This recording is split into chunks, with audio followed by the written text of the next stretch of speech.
আমার মাইয়া ব্যাগ ভর্তি কাপড় নিয়ে আইছে, এটা সব ধুইয়া পরিষ্কার করবি যা। ঠিক আছে। তুমি এগুলো কি শুরু করছো রূপা? কার কাপড় দিতেছো তুমি? আপা আইছে তো, আপা নাকি কাপড়গুলো কাচতে পারে না, তাই নিয়ে আইছে। কেন আপার কাপড় তুমি কেন কাচবা? আপা কি তার নিজের কাপড় কাচতে পারে না, নাকি তার হাতের মধ্যে ফুসকা পড়ছে?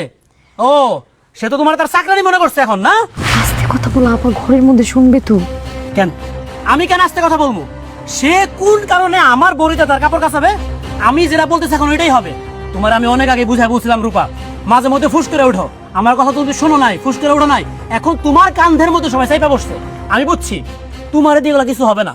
তোমার কান্ধের মধ্যে যারা চাইপা বসছে ওখানে নামানোর ব্যবস্থা আমারই করতে হইব। আরে হাত ছাড়ো তুমি আমার। আরে হাত চলো, আলাদা। মা, তুমি কাজ করতেছো কেন? কাজের জন্য লোক আছে না? বাহ বাহ বাহ বাহ বাহ, মার মায়ের মধ্যে তো খুব হাসি তামাশা চলতেছে। একদিকে খালি শুনছিলাম একদিকে সুখ থাকলে আরেকদিকে নাকি থাকে দুঃখ। আজকে তো নিজে সহি দেখলাম। তুমি আমার একটা কথা জবাব দিবা আম্মা? কি কথা বল? আমি কি তোমার নিজের পেটের ছেলে নাকি সৎ ছেলে? শিরিন শুন, তোর ভাই কি বলে, তুই সৎ ছেলে হবি কেন? তুই ওর পেটের ছেলে। আমি যদি তোমার পেটের ছেলে হইয়া থাকি তাহলে আমার বিয়া করার বউ নিশ্চয় তোমার বৌমা। হ্যাঁ ঠিক তাই।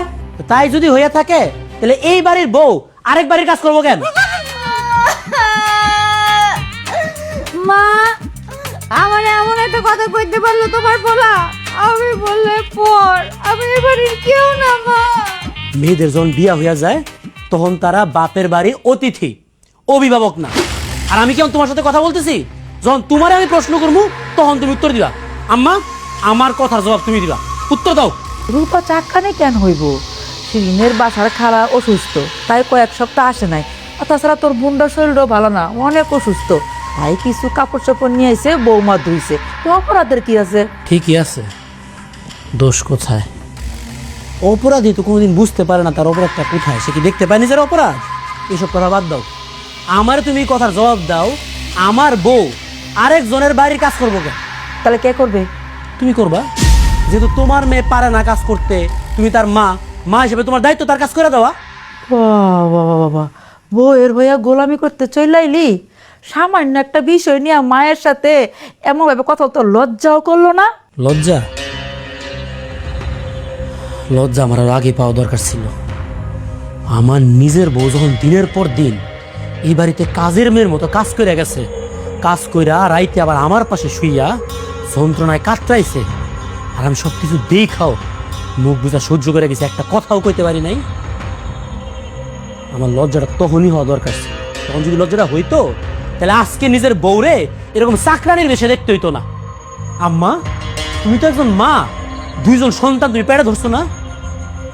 সারা জীবন মনে করছি কোনো সন্তান কোনদিন তার মায়ের দোষ ধরতে পারে না, সম্ভব না।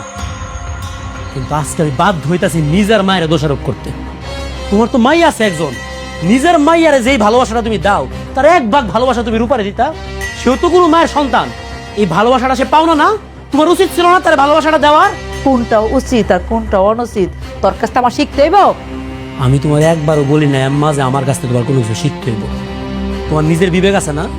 নিজের বিবেক জিজ্ঞেস করো, নিজের বিবেকের কাছ থেকে শিখো। রূপা আমার নিজের বিয়ে করা বউ, তারে দিয়া যে তুমি চোরকির মতো সারাটা দিন ঘুরাও কাজ করাও, তুমি কি জানো না সে যে পোয়াতি, তার পেটে একটা বাচ্চা আছে, ডাক্তার বলে দিছে না সে কি করতে পারবে কি করতে পারবে না। তারপর তুমি কেমনে তার দিয়ে কাজগুলো করাইতেছো, ভারী কাজগুলো করাইতেছো? তোমার আজকে আমি একটা কথা সাফ সাফ বলে দিতেছি, আজকার পর থেকে আমার বউ এই বাড়িতে আর কোনো কাজ করবে না। তুষার, তুই অনেক বদলাই গেছস। হ, আমি আসলে বদলাইছি, তোমরা বাধ্য করছো আমারে বদলাইতে। শোনো আপা, তোমার আমি একটা কথা আজকে বলে দিতেছি, তুমি বাড়িতে আইবা, থাকবা, খাইবা, খাওয়া দাওয়া শেষ হলে চলে যাবা। এত কথা কইতে দাও। এই বাড়িতে তুমি কোনো কাজ কাম নিয়ে আসবা না, কথাটা মন থাকে যাবে। চলো।